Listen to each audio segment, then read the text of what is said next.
E vamos, então, uns poucos minutos aqui, conhecer um pouco as suas ideias, as suas concepções, que tem alguns pontos que para nós também, sem dúvida nenhuma, serve como despertar ou como ajuda até. O nosso assim, entrevistado é Alvarilho de Paula Quadros. Vamos lá, qual a concepção que vocês têm de Deus? É realmente o Deus uno e trino, ao qual a gente vê pelas igrejas cristãs, é isso?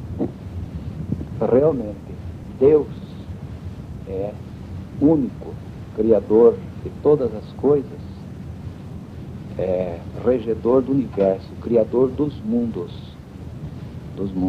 E nós cremos nele através da Escritura Sagrada, cremos em Deus, cremos em Jesus Cristo, seu Filho, e no Espírito Santo que os representa, guiando a igreja nos dias atuais.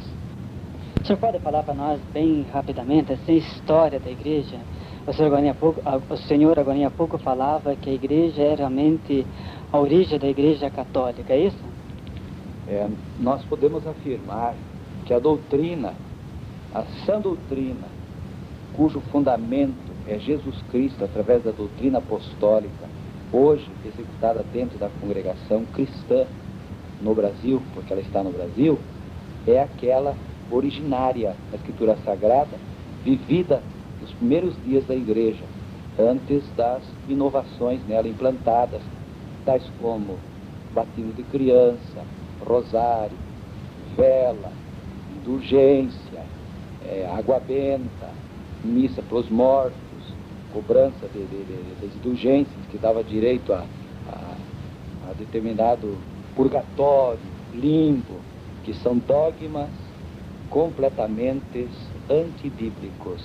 Então, até que essas coisas fossem introduzidas, rosário, Assunção de Maria, todas essas coisas, antes que essas coisas existissem, então a congregação cristã no Brasil se assemelharia exatamente à doutrina hoje dita romana, mas naquela época, então, igreja cristã, como é a congregação cristã. E essa igreja nasceu no Pentecostes também? Não, a igreja nasceu em Jesus Cristo. A igreja nasceu em Jesus Cristo. O derramamento do Espírito Santo foi no dia de Pentecostes. Pentecostes era uma festa judaica comemorada 50 dias depois da Páscoa. Cristo permaneceu 40 dias vivo entre os seus santos e, subindo aos céus, na ascensão aos céus, então ele, no dia de Pentecostes, que prova que levou 10 dias, depois da sua subida aos céus, ele derramou sobre a igreja o Espírito Santo, para que ele tivesse a liberdade de iniciar a missão que se propagaria pelo mundo, levando o Evangelho, que são chamados boas novas de alegria, acompanhado com a doutrina apostólica, que são a doutrina contida nas cartas apostólicas, nos Atos dos Apóstolos, que registra os acontecimentos da igreja primitiva, e que hoje, pela graça de Deus, na congregação cristã do Brasil, conferimos a exatamente igual. Por isso nós dizemos que a congregação cristã do Brasil é a igreja na sua origem. A igreja tem assim um resumo de doutrinas, além, lógico, de Jesus Cristo que segue? Nós temos artigos de fé. Nós temos 12 artigos de fé, que são pontos básicos de doutrina. Entre eles já podemos dizer que nós cremos em Deus, o seu Filho e Jesus Cristo. Portanto, é a Trindade. Os três num. Cremos. Nós cremos na Bíblia como infalível palavra de Deus. Nós cremos no batismo das águas, por imersão. Por imersão. Como Jesus Cristo recebeu o batismo pelas mãos do profeta João Batista. Nós cremos na promessa do Espírito Santo, que o crente recebe como um dom de Deus. Como um dom de Deus. E nós cremos na necessidade de se abster do sangue, da carne sufocada, da idolatria, porque nós não fabricamos imagem de escultura, não adoramos as mesmas, e estes santos, que nele nós cremos, porém não os adoramos, cremos porque a Bíblia Sagrada foi escrita pelos homens santos de Deus. Cremos neles, porém a eles não devemos nada, a não ser de que eles foram instrumentos de Deus para que chegasse a nós o conhecimento da Sagrada Escritura. Porém não os adoramos, mas cremos em todos eles. E então nós não prestamos cultos idólatras, não adoramos imagem de escultura e nos abstemos da fornicação ou da prostituição, ou seja, o homem tem sua esposa e a esposa tem o seu marido. São pontos fundamentais da Escritura Sagrada. Nós cremos no milênio, nós cremos na volta do Senhor Jesus Cristo para levar a sua igreja e nós cremos na existência de um novo céu e de uma nova terra, que estes que nós contemplamos passarão e haverá novo céu e nova terra para aqueles que estiverem dentro da sã doutrina deixada por Cristo sobre a terra. Então essas seriam as doutrinas. Muito bem. Dentro dessas doutrinas também vocês dão bastante enfoque à Bíblia. A Bíblia representa algo bastante sagrado realmente na igreja, né? A Bíblia Sagrada é tudo. Tanto é que nós temos o nosso cenário que é a Bíblia cantada.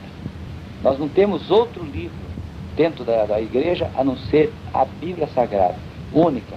E adotamos dentro da congregação uma única versão, que é a versão João Ferreira de Almeida, do padre João Ferreira de Almeida, justamente para que toda a Irmandade possa acompanhar a leitura.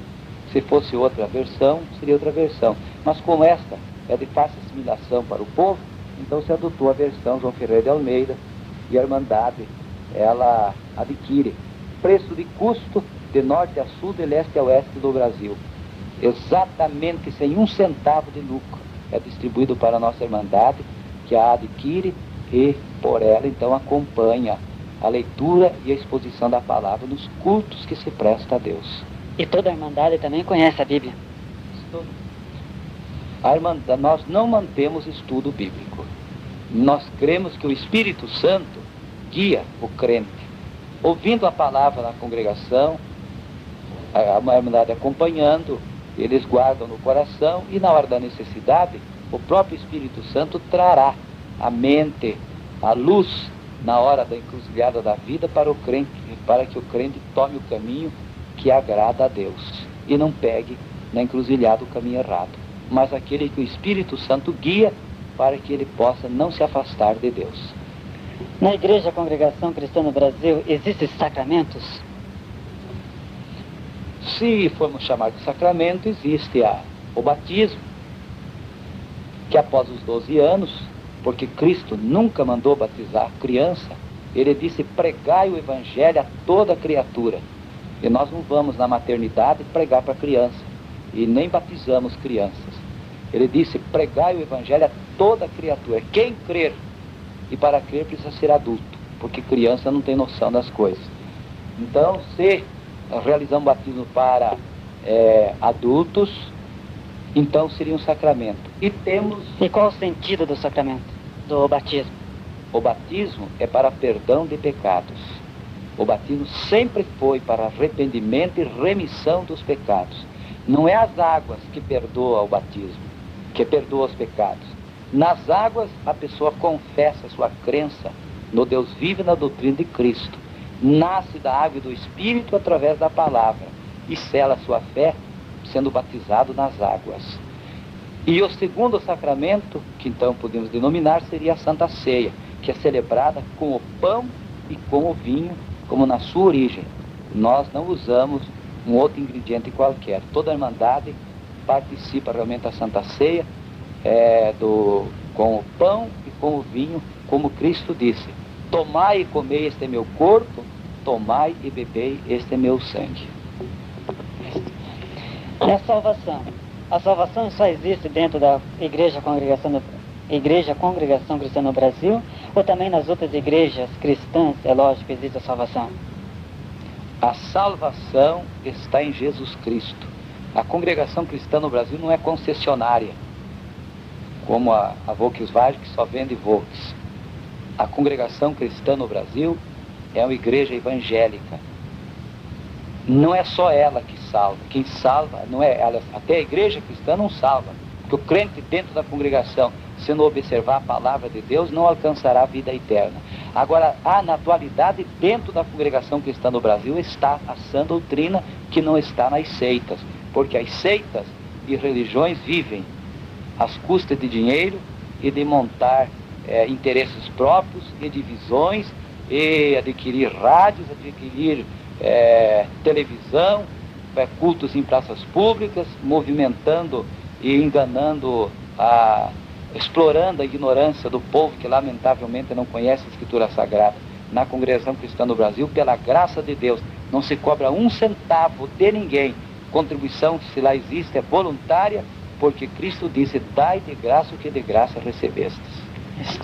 O senhor também já foi católico. Hoje, como que o senhor vê a Igreja Romana?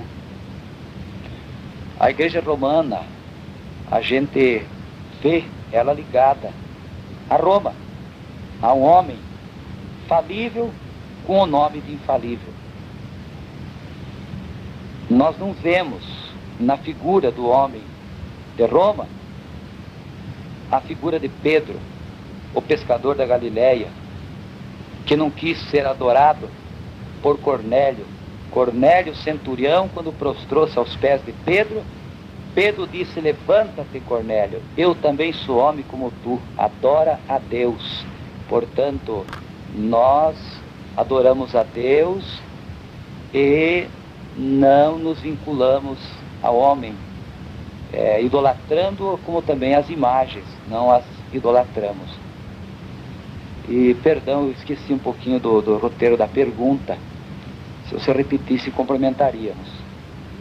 Isso. Então a Igreja Romana, como que o senhor vê ela? Vemos ela completamente deturpada das suas origens. É uma resposta anterior que demos. A Igreja Católica perdeu o rumo.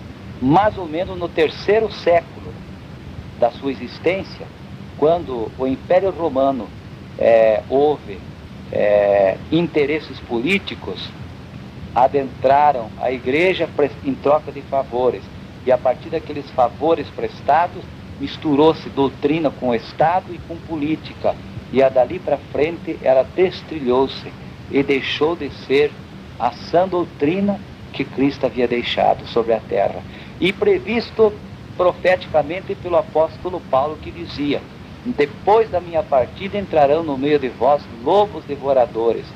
E disse também Timóteo: eles voltarão às fábulas, voltarão às mentiras, levantarão para si doutores segundo as suas próprias concupiscências, e se desviarão os ouvidos da verdade e voltarão às fábulas. Foi exatamente isso que aconteceu, lamentavelmente, com a Igreja Romana, onde eu estive até a idade em que, conhecendo a Bíblia Sagrada, indicada pelo próprio catecismo, e na decepção tão grande que eu levei ao comparar o catecismo com o teor da Escritura Sagrada, então eu preferi ficar com a Escritura Sagrada.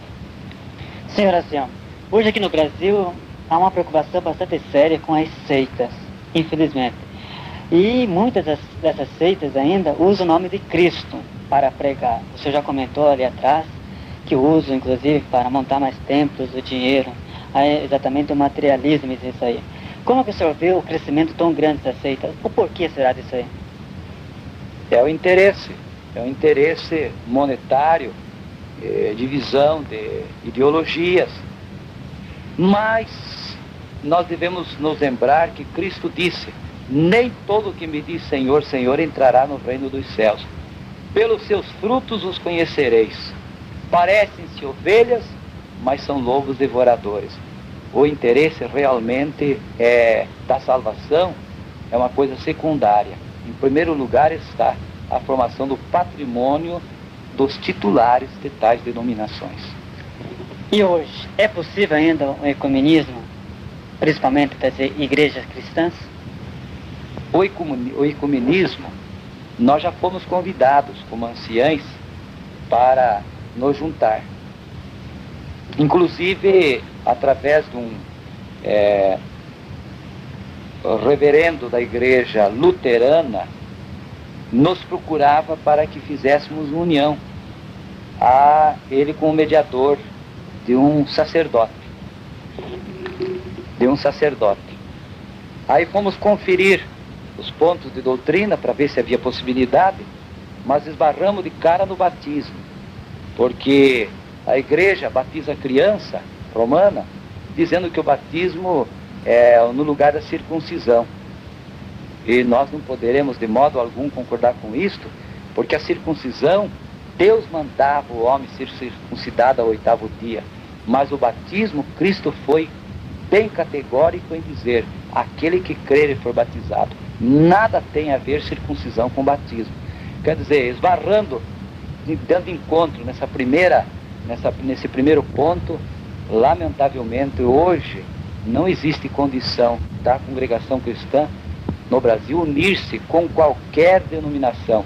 Ela é e será livre e independente de política e de qualquer tipo de religião ou de seita.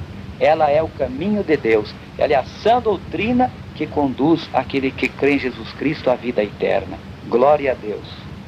Que bom, e que isso seja realmente uma obra do Espírito Santo. Isto. E como que o senhor vê o celibato dentro da Igreja Católica? O celibato é antibíblico. O celibato é antibíblico. Capítulo 3 de 1 Timóteo diz assim: quem deseja o episcopado, excelente obra deseja. Convém que o bispo seja repreensível, não dado ao vinho, não espancador, de torpe ganância, mas ele deve ser casado, ter seus filhos em sujeição, viver na modéstia, dominar bem a sua casa, porque se ele não souber cuidar da sua casa, da sua própria família, como terá cuidado da igreja de Deus? Como que poderá uma pessoa que não constitui família aconselhar filho dos outros quando ele nem conhece a experiência de família? Então isso aqui é antibíblico, e este dogma de celibatário é uma coisa que é contra a própria natureza, porque Deus deixou o homem para unir-se a uma mulher e a mulher para unir-se ao homem, porque ele mesmo disse: não convém que o homem fique sozinho, falhei uma adjutora. Então o celibatário é uma coisa antibíblica total e categoricamente. Isso. E como que a Igreja Congregação Cristã vê Maria? É mãe de Deus ou simplesmente uma mulher que foi instrumento de Deus? Maria foi instrumento de Deus. Deus naturalmente não iria escolher uma pecadora, escolheu uma santa. E reconhecemos a santidade de Maria.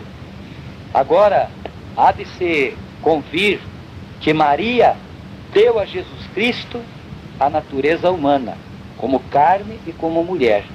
Mas a natureza divina, ela não deu a Cristo, porque Cristo já existia antes da fundação do mundo. Então Jesus Cristo trouxe a natureza divina do Pai e não deve ser nada a Maria, porque Deus não deve nada à carne e não deve a Maria. E Maria, quando achou-se concebida do Espírito Santo, ela não disse sou senhora, ela disse assim, ela louvou a Deus e como serva, achando-se agraciada de que Deus fizesse com ela aquela obra tão gloriosa, usando-a como instrumento, para que ela fosse então, no seu ventre, gerado pelo Espírito Santo, o Rei da Glória, Jesus Cristo, o verdadeiro Filho de Deus, para que ele, como Filho manifestado na carne, pudesse ser chamado verdadeiro Deus e verdadeiro homem. Porém, Maria, respeitamos ela, e inclusive cumprimos o único mandamento que ela nos deu. Está no capítulo 2 de São João, nas bodas de Caná da Galileia, cuja Caná da Galileia eu estive lá e conheci a cidade. E ela deu um mandamento: fazei tudo o que ele vos disser. Falar com Cristo, que não tinha vinho, e ele disse: que tenho eu contigo, mulher, ainda não é chegada a minha hora. Ela disse: fazei tudo o que ele vos disser. E realmente nós estamos fazendo tudo o que Cristo nos disse, porque Maria mandou nós fazermos o que Cristo mandou fazer. Independente das imagens, das esculturas que nas igrejas católicas existem, o senhor acredita nesse santo, que esses santos estão no céu realmente? Santo Agostinho, por exemplo, São Francisco de Assis e tantos outros.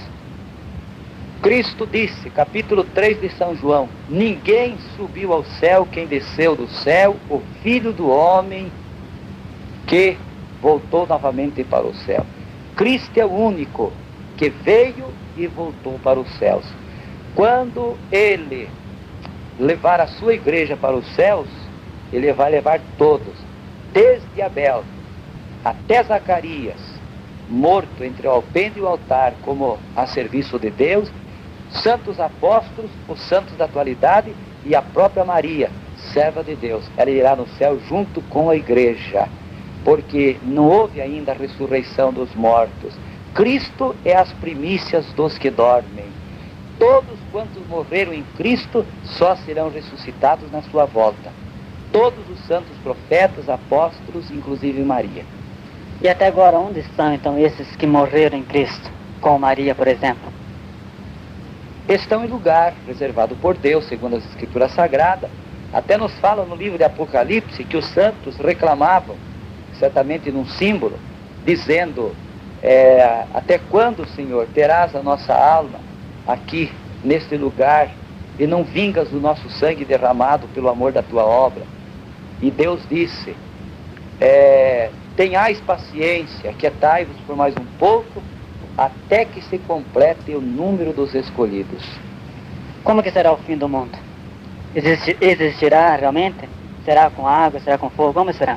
O fim do mundo, segundo as Escrituras Sagradas, os céus e terra que agora existem se reserva para o fogo, como exemplo já da Sodoma e Gomorra, que já pereceu pelo fogo. Assim será o mundo também destruído, e junto com ele será destruído os homens do pecado, o diabo, Satanás e todos os anjos caídos. O inferno não foi construído para o homem, foi construído para o diabo e seus anjos. Só que os homens que não obedecerem a Deus irão morar com o diabo.